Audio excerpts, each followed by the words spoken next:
Question क्या है कि O केंद्र वाले वर्त में 6 सेंटीमीटर लंबी जीवा केंद्र से 4 सेंटीमीटर दूरी पर स्थित है और व्यास की लंबाई बतानी है। ठीक है, सबसे पहले हमें ध्यान रखना है कि ज्ञात क्या करना है, ज्ञात हमें व्यास ज्ञात करना है। ठीक है, और क्वेश्चन में दिया है कि कोई वर्त है, जैसे कि ये आपके सामने की ये वर्त है और इस वर्त का केंद्र O है, जो जैसा कि क्वेश्चन में हमें कहा गया है।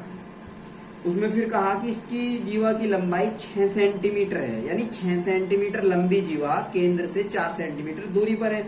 ये इस वर्त का केंद्र हो गया। और अब आप जीवा कहीं जहां आपका मन करे परिधि के किन्हीं भी दो बिंदुओं को आप मिलाओ, वही जीवा होगी। जैसा कि आप सपोज करो हमने ये जीवा ले ली, जो ये जीवा है इसकी इस केंद्र से, ये केंद्र है, सेंटर पॉइंट है, और ये सेंटर पॉइंट से इस जीवा की जो दूरी है, ये जो दूरी है, ये दूरी 4 सेंटीमीटर है। और जो जीवा की लंबाई है, ये जीवा की जो लंबाई है, ये यहां से यहां तक, ये जीवा आपकी 6 सेंटीमीटर है। ठीक है, अच्छा अब करना क्या है, क्वेश्चन में हमें व्यास ज्ञात करना। देखो व्यास क्या है, यदि आप इसकी त्रिज्या ज्ञात कर ले तो, क्योंकि क्वेश्चन के अकॉर्डिंग हमें लग रहा है कि त्रिज्या हम इसकी आसानी से ज्ञात कर लेंगे। तो जैसे ही आप इसकी त्रिज्या ज्ञात कर लोगे तो आपको पता है कि व्यास जो है, व्यास त्रिज्या का 2 गुना होता है, यानी 2 इंटू त्रिज्या। तो जैसे आप सबसे यदि हम इसकी त्रिज्या ज्ञात कर ले तो फिर भी उसका 2 गुना करके व्यास हम इसका निकाल लेंगे। तो अब हमने ये एक काल्पनिक रेखा ले ली, यानी इस प्रकार, और अब हमारे पास ये एक समकोण त्रिभुज हो गया, यानी जो ये आप बिंदु A मान लो, ये जीवा A भी हो गई इसकी, और ये जो पॉइंट है इसको आप M मान लो। ठीक है, मिडल पॉइंट। अच्छा, अब आपके पास जो त्रिभुज है, त्रिभुज AMO एक समकोण त्रिभुज है। ठीक है, अब आप इस समकोण त्रिभुज में,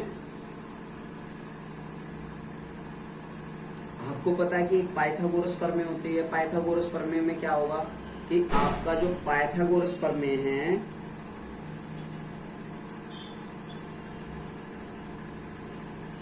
पाइथागोरस प्रमेय, पाइथागोरस प्रमेय क्या है, कर्ण का स्क्वायर इक्वल टू आधार स्क्वायर और प्लस लंब स्क्वायर। ठीक है, यदि आपके पास समकोण त्रिभुज की 2 भुजाएं हो और आपको तीसरी भुजा ज्ञात करनी है तो आप वहां पाइथागोरस प्रमेय का यूज करेंगे।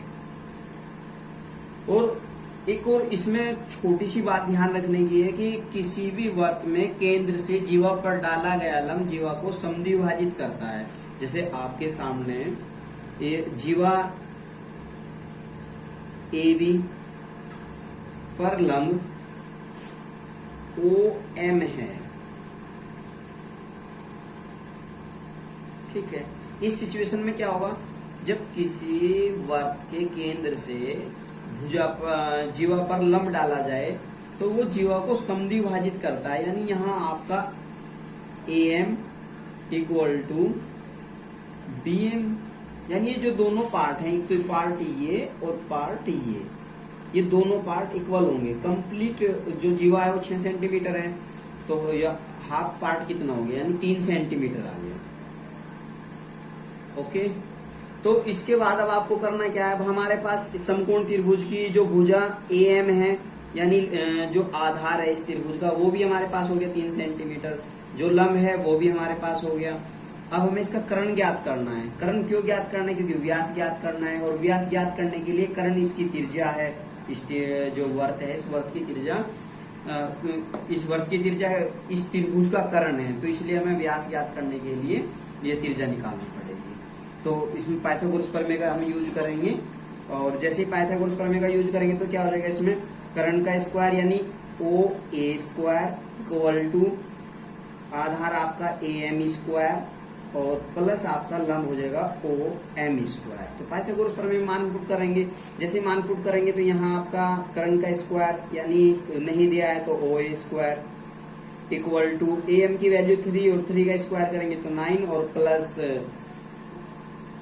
आपके पास जो लंब है, लंब की वैल्यू 4 है, 4 का स्क्वायर करेंगे तो 16 हो गया। अब आपके पास हो गया ओ ए स्क्वायर इक्वल टू 9 और 16 आपके 25 हो जाएंगे। और अब आपका भुजा ओ ए इक्वल टू, देखो ये जो स्क्वायर है ना, ये इस साइड जाके स्क्वायर रूट हो जाएगा। ये बात आपको ध्यान रखना है कि बराबर के इधर जाके ये क्या होगा, इधर स्क्वायर है तो उधर जाके स्क्वायर रूट हो जाएगा। तो ये 25 का स्क्वायर रूट। और जैसे ही आप इसे बाहर निकालोगे तो ओ ए इक्वल टू ये कितना 5 सेंटीमीटर। अब यदि किसी स्टूडेंट की समझ में से 10th क्लास के स्टूडेंट है और ये 10th क्लास का ही क्वेश्चन है, तो जैसे भाई ये बिल्कुल क्लियर समझना हो कि भाई ये इससे बाहर निकल के 5 कैसे आया, तो एक बार आप कमेंट कर देना। तो हम इसे अगली बार जो कोई दूसरा क्वेश्चन करेंगे उस क्वेश्चन में इसको बहुत अच्छे से एक्सप्लेन करेंगे, यानी बिल्कुल बेसिक से एक्सप्लेन करेंगे, ठीक है। तो इसलिए अब तो थोड़ा ऐसे समझ लो। और तो ये आपके पास ओ ए आपकी क्या है, त्रिज्या है, तो त्रिज्या की वैल्यू आ गई आपकी, त्रिज्या इक्वल 5 सेंटीमीटर। और व्यास क्या है, व्यास अभी मैंने ऊपर लिखा था, ये व्यास का फॉर्मूला है। तो व्यास इक्वल टू आपका 2r, यानी व्यास त्रिज्या का 2 गुना होता है। तो व्यास बराबर कितना आ गया, व्यास बराबर आपका आ गया 5 गुना 2, तो यहाँ से व्यास इक्वल टू आपका आ गया 10 सेंटीमीटर, ठीक है।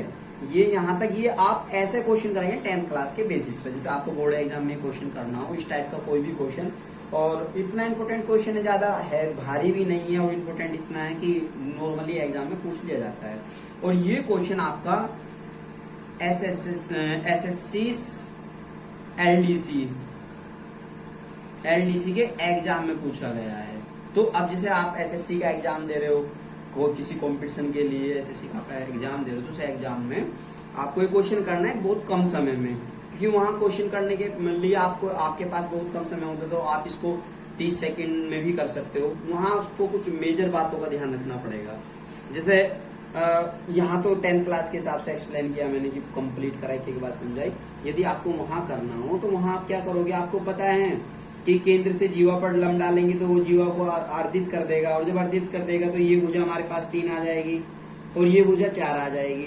तो एक पाइथागोरियन तिरक होता है, जो उसमें आपको थोड़ा सी कुछ बातों का ध्यान रखना पड़ता है कि जो बड़ी भुजा है उसका यदि हम स्क्वायर करें तो अन्य 2 छोटी भुजाओं के स्क्वायरों का योग उनके बराबर होना चाहिए। तो आपको ये जैसे आप प्रैक्टिस करोगे, क्योंकि प्रैक्टिस तो जरूरी है, करनी पड़ेगी, प्रैक्टिस बगैर तो कुछ कर ही नहीं सकते। तो प्रैक्टिस जैसे आप करोगे तो प्रैक्टिस में क्या करना पड़ेगा आपको, आपके लर्न हो जाएगा कि जब आप 3 का स्क्वायर और 4 का स्क्वायर जोड़ोगे तो ऑटोमेटिक तीसरी भुजा 5 होगी। ऐसे कई ये तिरक हैं, वो आपको याद करने पड़ेंगे, याद रखने पड़ेंगे, तो हो जाएगा, ठीक है ना।